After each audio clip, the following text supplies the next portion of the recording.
J'avais toujours considéré notre mariage comme une forteresse, à l'abri des tempêtes de la vie. Bien sûr, nous avions eu des prises de bec, une guerre froide occasionnelle à propos du thermostat ou de la prochaine série Netflix à regarder, mais rien n'avait jamais ébranlé nos fondations jusqu'au jour où tout s'est effondré. Elle s'appelait Anna, et pendant 10 ans, elle a été mon univers. Nous nous étions rencontrés lors d'un dîner chez une amie commune, où elle avait ri à ma blague bidon sur la différence entre un crocodile et un alligator. Ce rire, sincère et mélodieux, est devenu la bande-son de ma vie. Au fil des ans, nous avons construit une vie ensemble, une maison modeste en banlieue, 2 golden retrievers prénommés Max et Bella, et le rêve d'une famille.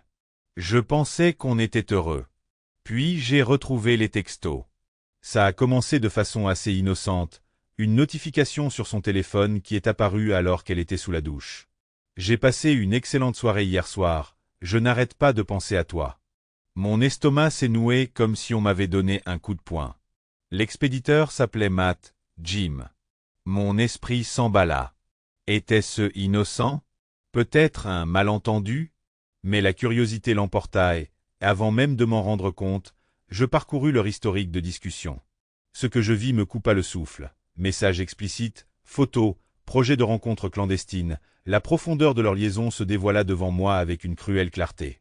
Ce n'était pas un manque de jugement ponctuel, c'était une trahison qui durait depuis des mois.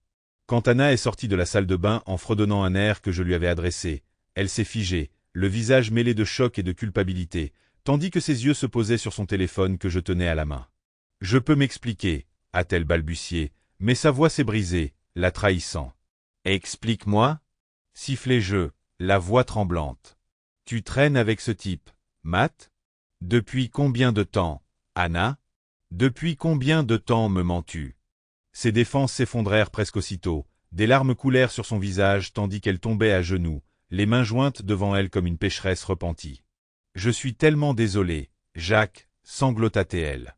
J'ai fait une erreur horrible, impardonnable.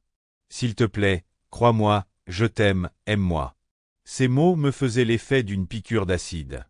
L'amour n'envoie pas de SMS à un autre homme à minuit. L'amour ne rencontre pas quelqu'un d'autre dans des chambres d'hôtel bon marché pendant que ton mari fait des heures supplémentaires pour économiser pour tes vacances de rêve. Je la fixais. Mon cœur était un champ de bataille de colère, de trahison et d'un éclat d'amour obstiné et stupide, mais je ne disais rien, pas encore. Au lieu de cela, j'ai pris une décision. Si elle pensait pouvoir me prendre pour un imbécile, elle avait tort. Je n'allais pas m'en aller avec ma fierté en lambeaux, non, j'allais démonter ses mensonges morceau par morceau et elle ressentirait toute la douleur qu'elle m'avait infligée. La semaine suivante, j'ai joué mon rôle à la perfection. J'ai fait semblant de croire ses excuses, hochant la tête et feignant la compréhension lorsqu'elle a promis de couper tout lien avec Matt et de reconstruire notre mariage. Mais en coulisses, j'étais un homme investi d'une mission. J'ai d'abord rassemblé des preuves, fait des captures d'écran de tous les SMS et emails compromettants que j'ai pu trouver et les ai sauvegardés dans un dossier sécurisé. J'ai même engagé un détective privé pour confirmer ce que je savais déjà. En quelques jours, j'avais des photos d'Anna et Matt se rencontrant dans un café du centre-ville, riant comme des adolescents. Chaque photo me transperçait le cœur. Mais je me suis endurci, il ne s'agissait plus de souffrance, mais de justice. J'ai ensuite contacté Sarah, la femme de Matt. Oui, il avait une femme. Le rapport du détective privé a révélé que la double vie de Matt était tout aussi sordide que celle d'Anna.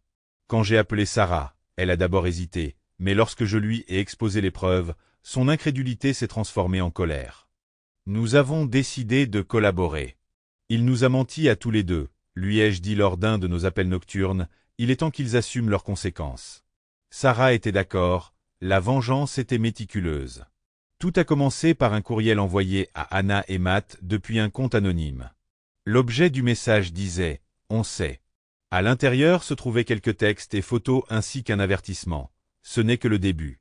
Anna était affolée ce soir-là. Elle arpentait le salon, son téléphone serré dans sa main, essayant de joindre Matt. J'ai fait semblant d'être inquiet. Qu'est-ce qui ne va pas? J'ai demandé en feignant l'ignorance. Rien. Elle a répondu rapidement, le visage pâle. La phase suivante concernait leur lieu de travail. Anna et Matt travaillaient tous deux pour des entreprises fières de leurs codes moraux. Une lettre soigneusement rédigée, accompagnée de preuves choisies, a été envoyée à leur service RH. Je savais que c'était risqué, Mais je savais aussi que leurs actions violaient les politiques de l'entreprise. À la fin de la semaine, tous deux faisaient l'objet d'une enquête, puis sont arrivées les publications sur les réseaux sociaux. Sarah et moi avons coordonné nos efforts en publiant des messages vagues mais tranchants sur la trahison et la tromperie. Nous n'avons pas cité de nom, mais des amis communs ont vite reconstitué la situation. Les murmures ont commencé, puis le jugement a suivi. Le monde d'Anna s'effondrait et elle ignorait que j'étais l'artisan de sa chute. Elle pleurait jusqu'à s'endormir presque toutes les nuits, me suppliant de l'aider à découvrir qui était derrière les attaques. Je la réconfortais avec des mots creux, tout en savourant cette justice poétique. Le dernier acte eut lieu 2 mois plus tard. À ce moment-là, la liaison d'Anna et Matt était de notoriété publique, leur réputation était en miettes, leurs cercles sociaux décimés. Mais je n'en avais pas fini, j'ai demandé le divorce. Quand j'ai remis les papiers à Anna, elle s'est effondrée. « S'il te plaît, Jacques, a-t-elle sangloté, ne fais pas ça, je ferai tout pour arranger les choses, je t'aime, je ne peux pas te perdre. » Je l'ai regardée d'une voix ferme. « Tu m'as déjà perdu, Anna, le jour où tu as décidé que je ne te suffisais pas. » Le divorce a été rapide et impitoyable. Grâce aux preuves que j'avais rassemblées, j'ai obtenu la maison et une part importante de nos biens communs. Anna a emménagé dans un petit appartement à l'autre bout de la ville. Max et Bella sont restés avec moi. Les mois ont passé et j'ai commencé à reconstruire ma vie. La thérapie m'a aidé à surmonter la douleur. Petit à petit, j'ai commencé à me sentir à nouveau entière. Sarah et moi sommes restés en contact, non pas comme amants, mais comme alliés ayant survécu à la même tempête. J'ai entendu dire que Matt avait déménagé dans un autre état, son mariage étant ruiné. Quant à Anna, elle a essayé de me recontacter à plusieurs reprises. J'ai ignoré ses messages. J'ai compris que pardonner ne consistait pas à l'absoudre, mais à me libérer du poids de la colère. Et un jour, alors que je regardais Max et Bella jouer dans mon jardin, j'ai senti ce poids s'alléger. Ma vengeance avait été satisfaisante, mais ma guérison l'était encore plus. J'avais survécu aux dégâts, et ce faisant, j'avais trouvé une force que je ne soupçonnais pas. La vie, décidai-je, était toujours belle, même après la trahison. Et pour la première fois depuis longtemps, j'ai ri, un rire mélodieux et authentique qui ressemblait à la liberté.